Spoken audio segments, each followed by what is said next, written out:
ঈদুল আজহার পর থেকেই শাকিব খানকে ঘিরে বেশ কিছু সিনেমার চুক্তিবদ্ধ হওয়ার খবর ছড়িয়েছিল। এর মধ্যে শোনা যাচ্ছিল রায়হান রাফি ও মেহেদী হাসানের নতুন সিনেমায় চুক্তিবদ্ধ হচ্ছেন, তবে সেগুলো গুজব হিসেবেই রয়ে গেছে।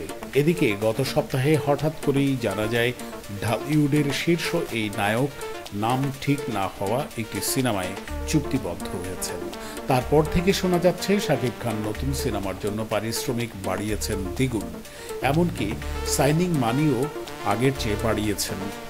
এমনটা শোনা যাচ্ছে বাড়তি পারিশ্রমিকের কারণে কেউ কেউ শাকিব খানকে ঘিরে সিদ্ধান্তে পরিবর্তন আনছেন। সম্প্রতি চুক্তিবদ্ধ হওয়া শাকিব খানের নতুন এই সিনেমাটি পরিচালনা করবেন আবুল হায়াত মাহমুদ। তিনি এর আগে নাটক নির্মাণ করতেন। এই সিনেমা দিয়ে ঢালিউডে অভিষেক ঘটছে তার। বর্তমানে সিনেমাটির প্রি প্রোডাকশনের কাজ নিয়েই ব্যস্ত রয়েছেন বলে জানালেন আবু হায়াত। কারণ আগামী অক্টোবরে তারা শুটিংয়ের পরিকল্পনা করছেন। ঈদুল ফিতরে মুক্তি পাবে ছবিটি। এই সিনেমায় শাকিব খান ৩ কোটি টাকা পারিশ্রমিক নিচ্ছেন, এমনকি ১ কোটি টাকা সাইনিং মানি নিয়েছেন। এর আগে ঢালিউডের বেশ কিছু প্রযোজনা প্রতিষ্ঠান সূত্রে বছরের শুরুতেই জানা গিয়েছিল শাকিব খান সিনেমা প্রতি ১.৫ কোটি টাকা পারিশ্রমিক নিচ্ছেন।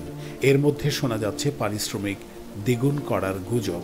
শাকিব ঘনিষ্ঠ একটি সূত্র জানায়, শাকিব খান কখনোই হঠাৎ করে পারিশ্রমিক বাড়ান না।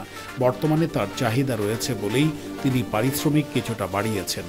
নাম প্রকাশ না করার শর্তে সেই সূত্র জানায়, শাকিব খান ৩ কোটি টাকা পারিশ্রমিক নিচ্ছেন না, তবে পারিশ্রমিক ২ কোটির বেশি। কত বেশি সেটা অবশ্য জানা যায়নি।